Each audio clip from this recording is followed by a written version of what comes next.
معزز ناظرین، السلام علیکم ورحمۃ اللہ وبرکاتہ۔ نحمدہ ونصلی ونسلم علی رسولہ النبی الامین المکین الکریم الحنین الرؤوف الرحیم، اما بعد، فاعوذ باللہ من الشیطان الرجیم، بسم اللہ الرحمن الرحیم۔ رب اشرح لی صدری ویسر لی امری واحلل عقدۃ من لسانی یفقہوا قولی، ربی زدنی علما ربی زدنی علما ربی زدنی علما، صدق اللہ العظیم۔ معزز ناظرین، جیسا کہ آپ جانتے ہیں کہ ہم سورہ اور سورت کا ترجمہ اور مختصر سی تفسیر پیش کرتا ہوں، تو مقصد یہ ہوتا ہے کہ میں جو بات کہہ رہا ہوں آپ کم سے کم اس کو ضرور شیئر کیجئے، اور اگر آپ شیئر کریں گے تو اگر آپ سنتے نہ ہوں، اگر ویڈیوز کو دیکھنے کا وقت نہ ہو، کیونکہ یہ سورت ہے تو ظاہر سی بات ہے تھوڑا وقت آپ کو دینا پڑے گا، تو اگر آپ سنتے نہ ہوں، صرف اگر شیئر بھی آپ کر دیں گے تو اللہ تبارک و تعالی اس کا اجر آپ کو بروز قیامت بھی دے گا، اور اس کائنات میں بھی، اس عالم دنیا میں بھی آپ کو اللہ تبارک و تعالی ضرور اجر دے گا۔ تو آج انشاءاللہ سورہ زخرف کا ترجمہ و تفسیر میں آپ کے سامنے پیش کروں گا۔ سورہ زخرف کا آغاز ہے، زخرف زیب و زینت کو کہتے ہیں، زیبائش کو، خوبصورتی کو، ہے نا، زینت کو اور آرائش کو کہتے ہیں، یعنی سونے کو بھی زخرف کہتے ہیں۔ اور یہ مکی صورت ہے، ہجرت سے پہلے اس کا نزول ہوا۔ قرآن کریم کی ترتیب کے اعتبار سے اس کا نمبر 43 ہے، اور نزول کے اعتبار سے اس کا جو نمبر ہے وہ 63 ہے۔ اس میں 89 آیات ہیں اور 7 رکوع ہیں۔ بسم اللہ الرحمن الرحیم، اللہ کے نام سے شروع جو بڑا مہربان اور نہایت رحم والا ہے۔ حامیم، پہلی آیت کا آغاز شروع کرتا ہوں۔ حامیم حرف مقطعات ہیں، یعنی اس لفظ کا معنی، اس دو حرف کا معنی جو ہے وہ اللہ رب العالمین اور اس کے رسول ہی بہتر جانتے ہیں۔ مفسرین نے اپنے اپنے تراجم کیے، لیکن کوئی اس کے بہتر معنی کو نہ سمجھ سکا۔ اس کا معنی جو ہے صرف اللہ رب العزت اور اس کے رسول ہی بہتر جانتے ہیں۔ اللہ و رسولہ عالم بالصواب۔ روشن کتاب کی قسم، روشن کتاب کی قسم، بے شک ہم نے اسے عربی قرآن بنایا تاکہ تم سمجھو۔ قرآن عربی میں نازل ہوا کیوں؟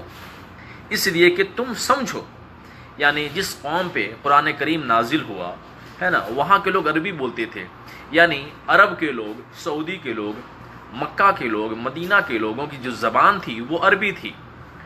تو اللہ تبارک و تعالیٰ اگر چاہتا تو کسی بھی زبان میں وہ نازل کر دیتا، لیکن چونکہ جس قوم میں اللہ تبارک و تعالیٰ نے قرآن نازل کیا وہ قوم عربی زبان جانتی تھی، اسی لیے اللہ تبارک و تعالیٰ نے ان کی آسانی کے لیے عربی میں ہی قرآن نازل کیا، تاکہ وہ عربی کو سمجھ سکتے ہیں، اور عربی چونکہ ان کی مادری زبان ہے تو اس کو سمجھیں گے اگر کوشش کریں گے تو، ہے نا۔ تو اسی لیے اللہ تبارک و تعالیٰ نے فرمایا کہ روشن کتاب کی قسم، بے شک ہم نے اسے عربی قرآن بنایا تاکہ تم سمجھو۔ قرآن عربی میں نازل ہوا کیوں؟ کیونکہ یہ تمہاری زبان ہے، تم اسے سمجھو گے۔ پھر اگلی آیت میں ہے، بے شک یہ کتاب ام الکتاب لوح محفوظ میں ہے، اور وہاں سے اس کتاب کا نزول ہوا، ہمارے پاس سے ضرور بلند و بالا ہے، حکمت والا ہے، یعنی اللہ بھی بلندی والا ہے، بالا ہے، اس کا کلام بھی بہت اعلیٰ ہے۔ یعنی اللہ تبارک و تعالیٰ نے لوح محفوظ پر، ہے نا، عرش پہ جو ہے وہ ایک مقام ہے لوح محفوظ، اس پہ قرآن کو اللہ تبارک و تعالیٰ نے محفوظ کر دیا ہے۔ تو ایسی جگہ میں قرآن محفوظ ہے کہ اس میں کوئی تبدیلی نہیں لا سکتا، اس میں کوئی بھی چینجنگ نہیں لا سکتا سوائے قرآن کے۔ اللہ تبارک و تعالیٰ نے قرآن کو اور امت محمدیہ کو یہ عظمت بخشی کہ لوح محفوظ میں پورا ہو بہو قرآن جو ہمارے پاس ہے نا، وہ لوح محفوظ پہ بھی اللہ تبارک و تعالیٰ نے اسے محفوظ کیا ہوا ہے، اور قرآن ہی کی حفاظت کا ذمہ اللہ تبارک و تعالیٰ نے اپنے اوپر رکھا ہے کہ میں قرآن کی حفاظت کا ذمہ لیتا ہوں۔ تو یہ قرآن وہ کتاب ہے۔ تو پھر اگلی آیت میں ہے، کیا ہم تم سے اس ذکر کو بالکل پھیر دیں، یعنی قرآن کا نزول بند کر دیں، اس وجہ سے کہ تم حد سے بڑھنے والی قوم ہو؟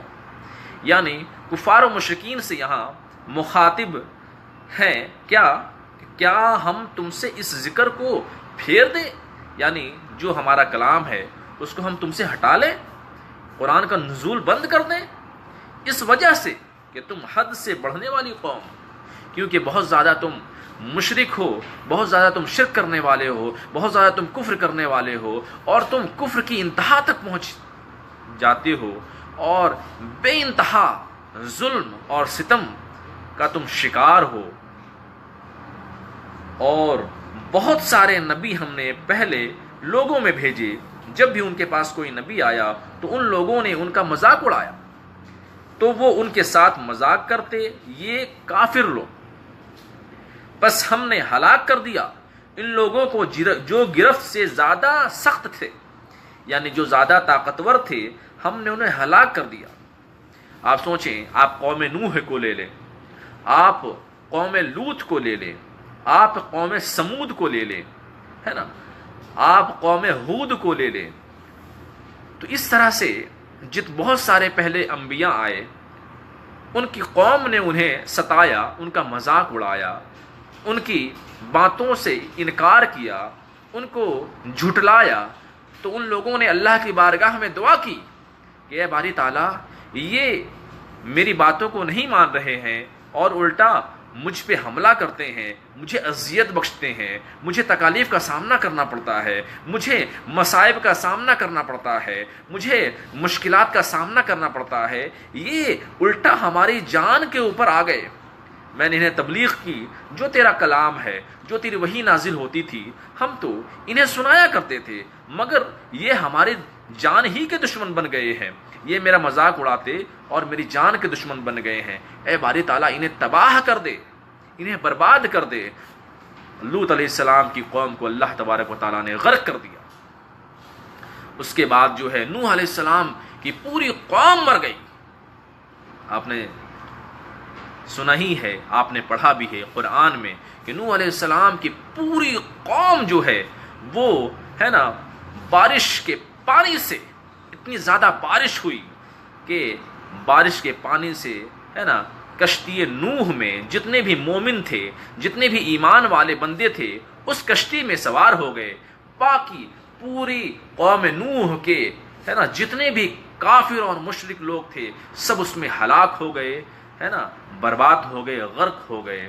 اور اس طرح سے سوچیں، نوح علیہ السلام نے 950 سال کی عمر پائی، ہے نا، تو 900 سال سے زیادہ نوح علیہ السلام نے اللہ کی دین کو پھیلایا، تبلیغ کی، مگر ان کی قوم نے نہ مانا، ہے نا۔ تو پھر اس کے بعد جو ہے نوح علیہ السلام نے دعا کی، اے باری تعالیٰ، یہ قوم جو ہے اب ہماری بات کو نہیں سنتی، اب تیرے پیغام کو نہیں سنتی، اور الٹا ہمیں ہی ہلاک کرنے کو چاہتی ہے، ہمیں ہی تکلیف دینا چاہتی ہے۔ اے باری تعالیٰ، انہیں تباہ کر دے، انہیں برباد کر دے۔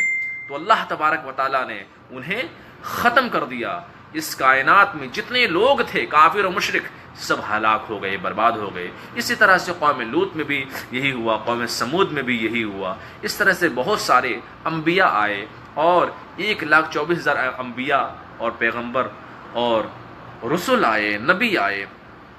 آپ دیکھ لیں موسیٰ علیہ السلام کی قوم، ہے نا، فرعون کو آپ دیکھ لیں، فرعون کو موسیٰ علیہ السلام نے دعوت دی، ہے نا، مگر وہ نہ مانا، الٹا موسیٰ علیہ السلام کی جان کا وہ لوگ دشمن بن گئے، ہے نا۔ موسیٰ علیہ السلام کو کہنے لگے، آپ فرعون کو خدا مانو، معاذ اللہ، نعوذ باللہ من ذالک۔ ان لوگوں نے کہا کہ تم فرعون کو ہی خدا بولو۔ اللہ تبارک و تعالیٰ نے انہیں سمندر کے بیچ میں غرق کر دیا، سارے کفار و مشرکین اس سمندر میں غرق ہو گئے، برباد ہو گئے، ہے نا۔ تو اللہ تبارک و تعالیٰ نے ان لوگوں کو جو کفار و مشرکین تھے، جن لوگوں نے اللہ کو جھٹلایا، جن لوگوں نے اللہ کی پاکی نہ بیان کی اور نبیوں کے انبیاء کی جان کے دشمن بن گئے، تو اس حالت میں انہیں اس دنیا میں ہی ہلاک کر دیا اور وہ ہمیشہ ہمیشہ جہنم میں رہیں گے۔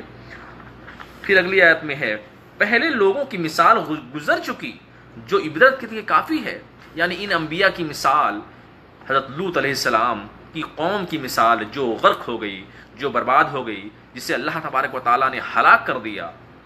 نوح علیہ السلام کی قوم کو اللہ تبارک و تعالیٰ نے ہلاک کر دیا۔ فرعون کے ساتھ جتنے بھی مشرکین اور کفار تھے سب کو اللہ تبارک و تعالیٰ نے اس پانی کے اندر، سمندر کے پانی میں ہلاک کر دیا۔ تو وہی اللہ فرماتا ہے کیا پہلے لوگوں کی مثال گزر چکی جو عبرت کے لیے کافی ہے، یعنی اب ان تمام واقعات کے بعد بھی ہم اگر عبرت حاصل نہ کریں تو ہم سے بڑا کمظرف، ہم سے بڑا بدبخت اور ہم سے بڑا بدنصیب انسان کوئی ہو ہی نہیں سکتا۔ وہی اللہ نے فرمایا پہلے لوگوں کی مثال گزر چکی جو عبرت کے لیے کافی ہے۔ دس از مور دین انف، یہ کافی ہے۔ اور اگر تم ان سے پوچھو آسمان اور زمین کو کس نے پیدا کیا، ضرور بضرور وہ کہیں گے آسمان اور زمین کو اس نے پیدا کیا جو غالب، علم والا، رب العالمین ہے۔ اب سوچیں، یہ کفار و مشرکین کو بھی یہ پتا تھا کہ کوئی ہے خالق کائنات جس نے آسمان اور زمین کو پیدا کیا، اور ساری بادشاہت، ساری شہنشاہیت، ساری مرتبہ، ساری عزتیں، ساری رفتیں، ساری بڑائیاں، ساری رفتیں صرف اللہ تبارک و تعالیٰ ہی کے زمرے میں ہے، اللہ تبارک و تعالیٰ ہی کے پاس ہے۔ پھر اگلی آیت میں ہے، وہ ذات جس نے بچھونا زمین کو بنایا، کیا وہ ذات جس نے بچھونا زمین کو بنایا اور تمہارے لیے زمین میں راستے بنائے تاکہ تم ہدایت پاؤ، تاکہ تم اپنی منزل کو پا سکو۔ دیکھیں، وہ اللہ تبارک و تعالیٰ کی ذات گرامی ہے، وہ اللہ کی شان ربوبیت ہے، وہ اللہ کے مقام معبودیت ہے، وہ اللہ کی شان الوہیت ہے۔ وہ اگر چاہے تو صرف ہر طرف پہاڑ بنا دے، ہر طرف سمندر بنا دے، دریا بنا دے، مگر یہ کیسا اللہ تبارک و تعالیٰ کا قانون ہے کہ اللہ تبارک و تعالیٰ نے 3 حصہ پانی کا بنایا، 1 حصہ خشکی کا بنایا، اور خشکی میں بھی جو ہے پہاڑ ہے نا، بہت ساری جگہوں میں پہاڑ ہیں، لیکن زیادہ تر میکسیمم 95% جگہوں میں جو ہے وہ صرف ہموار زمینیں ہیں، ہے نا۔ کچھ ایسے بھی ایریاز ہیں جہاں پہ ریگستان ہیں، جہاں پہ پہاڑ ہیں، جہاں پہ جنگلات ہیں، مگر یہ ساری چیزیں 5 سے 10% حصے میں آتی ہیں۔ 90 سے 95% جو اللہ تبارک و تعالیٰ نے حصہ بنایا وہ ہموار ہے، وہاں پہ ہم بیٹھ سکتے ہیں، وہاں پہ اپنی زندگی گزار سکتے ہیں، وہاں پہ اپنی رہائش گاہ بنا سکتے ہیں اور اپنی زندگی کو بہترین طور سے گزار سکتے ہیں۔ تو وہ اللہ تبارک و تعالیٰ نے خود قرآن میں فرمایا، وہ ذات جس نے زمین کو بچھونا بنایا اور تمہارے لیے زمین میں راستے بنائے تاکہ تم ہدایت پاؤ، تاکہ تم اپنی منزل کو پا سکو۔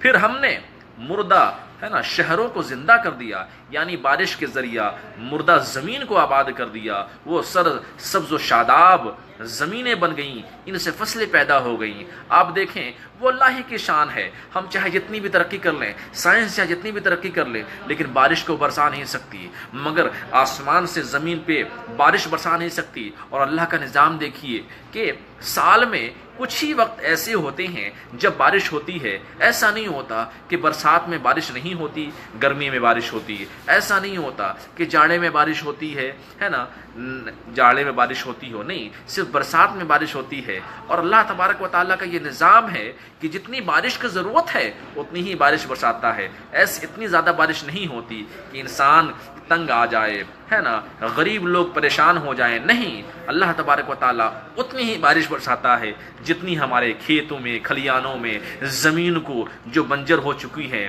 جو خراب ہو چکی ہیں، اس کو قابل بنجر بناتی ہیں اور زمین کو زرخیز بناتی ہیں اور زمین پیداوار کے لیے خوبصورت بناتی ہیں۔ وہ کس کے لیے؟ وہ انسان کے لیے، وہ زمین کے لیے۔ وہی اللہ تعالیٰ نے فرمایا ہے کہ پھر ہم نے مردہ شہروں کو زندہ کر دیا، یعنی مردہ شہروں سے مراد یعنی کھیت کھلیان جو بھی ہے نا، بنجر زمینیں تھیں، اس پہ جو ہے نا پودے اگائے، اس پہ پھل اگائے، اس پہ سبزیاں اگائیں، اس میں اناج اگائے، اور ان اناج کے ذریعہ تم کھاتے ہو، تم اپنی زندگی کو بسر کرتے ہو، تم اپنی زندگی کے آرائش و آسائش کے سامان اکٹھا کرتے ہو، اور اپنی زندگی کو بہترین طریقے سے ایک معیار کے ساتھ زندگی گزارتے ہو۔ پھر اگلی آیت میں ہے اس طرح تمہارا نکلنا ہے، تم نکالے جاؤ گے۔ کیا؟ اسی طرح تمہارا نکلنا ہے، تم نکالے جاؤ گے۔ وہ ذات جس نے ہر چیز کے جوڑے بنائے، اللہ تبارک و تعالیٰ کی شان الوہیت دیکھیے کہ انسان میں مذکر ہے، مؤنث ہے نا، پرندوں میں، چرند میں، ہے نا، جانوروں میں، جمادات میں، حیوانات میں، نباتات میں، ہر چیز میں مذکر بھی ہے، مؤنث بھی ہے، تاکہ جو ہے نا اس کا بیلنس قائم رہے، تاکہ اس کا جو ہے نا متوازن ہے نا، ہر طرف جو چیزیں ہیں اللہ تبارک و تعالیٰ نے ہر چیز کو برابری کے ساتھ مکمل طریقے سے بہترین بنایا ہے نا۔ کوئی بھی چیز دنیا میں دیکھ لیں آپ، ہر چیز کا مذکر ہے، مؤنث ہے، تاکہ یہ جو زندگی کا جو بیلنس ہے، زندگی کا جو ہے نا فیگر ہے، یہ ہمیشہ متوازن رہے۔ ایسا نہ کہ غریب لوگ تو صرف غریب لوگ ہیں اور امیر لوگ تو امیر لوگ ہیں۔ اللہ نے فرمایا اس کے لیے قوانین بنائے کہ اگر آپ زکوٰۃ دو گے تو اس کے بعد جو ہے سارے غریبی ختم ہو جائے گی، لوگ ایوریج ہو جائیں گے۔ اسی طرح سے اللہ تبارک و تعالیٰ نے مرد کے لیے عورتیں بنائی ہیں، چاہے آپ جنات میں لے لیں، چاہے آپ انسان میں لے لیں، چاہے آپ جانور میں لے لیں، چاہے آپ جو ہے نباتات میں لے لیں، چاہے جو ہے حیوانات میں لے لیں، چاہے وہ زمین کے اندر کے جانور لے لیں، چاہے مچھلیوں میں لے لیں، ہر طرح اللہ تبارک و تعالیٰ نے اس طرح سے اپنا نظام بڑا خوبصورت بنایا۔ وہ ذات جس نے ہر چیز کے جوڑے بنائے اور تمہارے لیے کشتیاں اور مویشی پیدا کیے جس پر تم سوار ہوتے ہو۔ کیا اللہ نے کیا فرمایا؟ اور تمہارے لیے کشتیاں اور مویشی پیدا کیے جس پر تم سوار ہوتے ہو، تاکہ تم ان جانوروں کی پیٹھ پر سوار ہو جاؤ۔ اللہ تبارک و تعالیٰ سے یہ دعا کرتے ہیں کہ انشاءاللہ اللہ ہمارے دل کو، قلب کو نظیف بنائے، صاف و ستھرا بنائے، شفاف بنائے، اور اللہ تبارک و تعالیٰ کی خلقت کو اور اللہ تبارک و تعالیٰ کی شان کو سمجھنے کی توفیق عطا فرمائے۔ انشاءاللہ الرحمن اس کی دوسری نشست کل ہم انشاءاللہ سماعت کریں گے۔ وآخر دعوانا ان الحمدللہ رب العالمین۔